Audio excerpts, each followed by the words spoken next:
Hello and welcome to my review of To Marry Medusa by Theodore Sturgeon. To Marry Medusa was a novella first published in 1958 in the pages of Galaxy Science Fiction.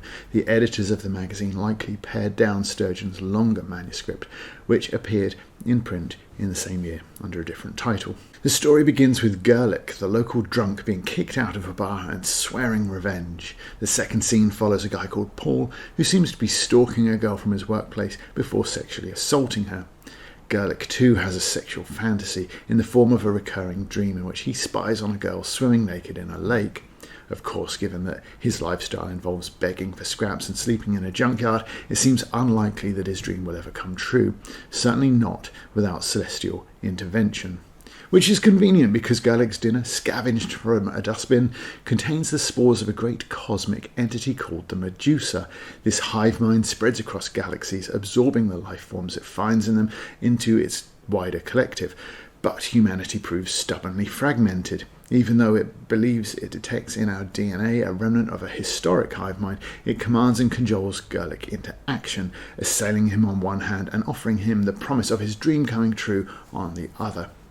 He assaults a disabled scientist who is working on a brain scanner and then transforms it into a series of antennae intended to awaken humanity's ancient and lost hive mind, thus absorbing us into the greater Medusa Empire. Things do not go to plan. No sooner has the beginning of a united cooperative formed than humanity begins fighting back, sabotaging and destroying the Medusa's machine quicker than it can react to the new threat. However, with Gerlich they have the ultimate superweapon because somehow, some why, if he mates with a willing woman, then his seed won't just spread into her, but the Medusa seed will spread into all humans, handing the Medusa victory in, well, one hopes for the two of them, slightly more than an instant. And in Salome Carmichael, one of a handful of barely in it characters, he finds the embodiment of his dream playing it out, emerging from the water exactly as he dreamt and willing to sleep with him, revolting as he is, because she is making the supreme sacrifice, willingly entering the union with him because the humanity hive knows something the Medusa hive does not.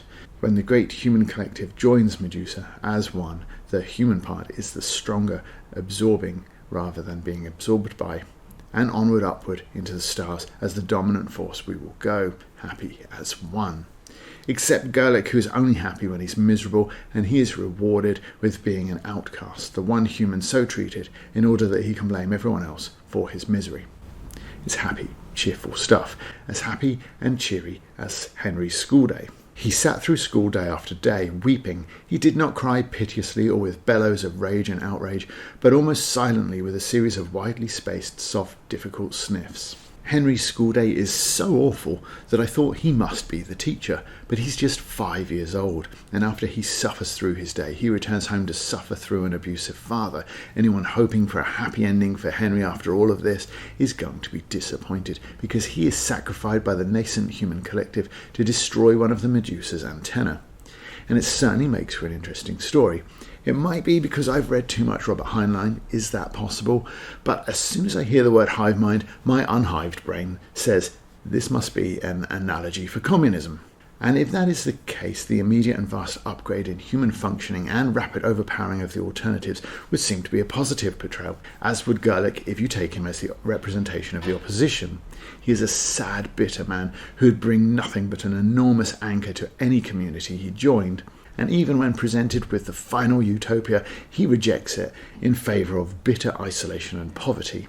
But what then of Henry? At 5 years old he is an innocent. His father despises his weakness, and especially the cowardice he's trying so hard to eradicate. He jumped out shouting at Henry from around corners, and hid in closets and made animal noises, and he gave him ruthless orders to go out and punch 8 and 10-year-olds in the nose, and warmed his seat for him when he refused, but he couldn't seem to make the little sissy into anything else. There's definitely a vein of black humour here, but Sturgeon makes a significant effort to exaggerate Henry's suffering at home and at school. And this is in a novella where there are a handful of human characters, but not anyone that you'd call a protagonist, apart from Gerlich, who, as mentioned, could only be an anti-hero if he did anything at all that hinted at heroism. Henry is the first of the named characters to die when he throws himself into one of the Medusa's machines in order to deflect it into a trap. A willing sacrifice for the good of the new utopia, perhaps a new hero of the revolution. Not quite. There's no indication Henry's death is mourned by either his family at the time or any of the witnesses. Quite the opposite. They simply go about their business with a cold ruthlessness. Later, though, when the minds of humanity are more completely joined, all the world contemplated what had happened to him, and why, and how totally impossible it would be for such a thing to happen again.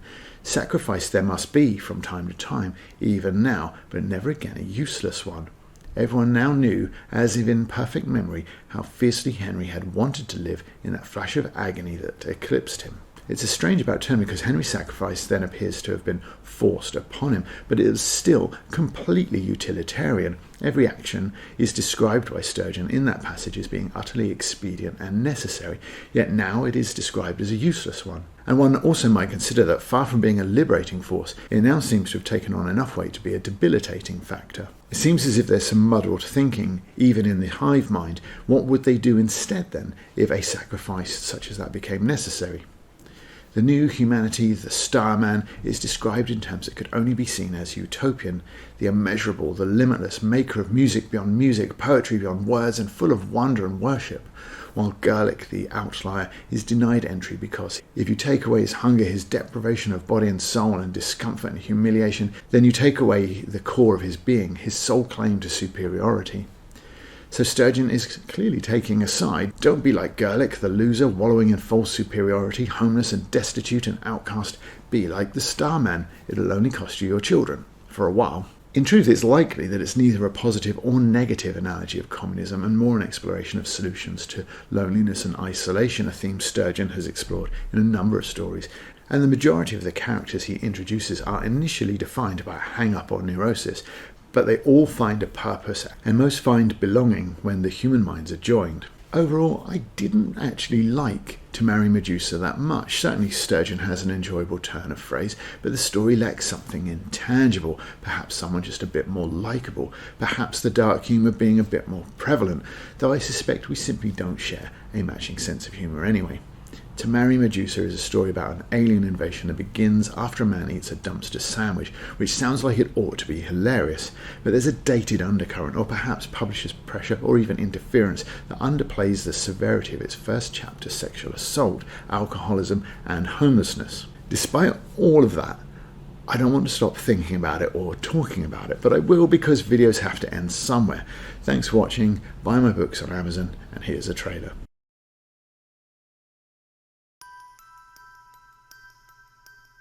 My name is Riley and I'm a student. The first 2 weeks at Sexington University were perfectly normal. I was drunk until the end of freshers when my student loan ran out. Then Professor Lovecraft exploded his lab and my eyebrows and everything changed. My roommate started dying. Aliens invaded. I killed a dragon over breakfast, got stranded in the past and attacked by dinosaurs. I might have committed a genocide.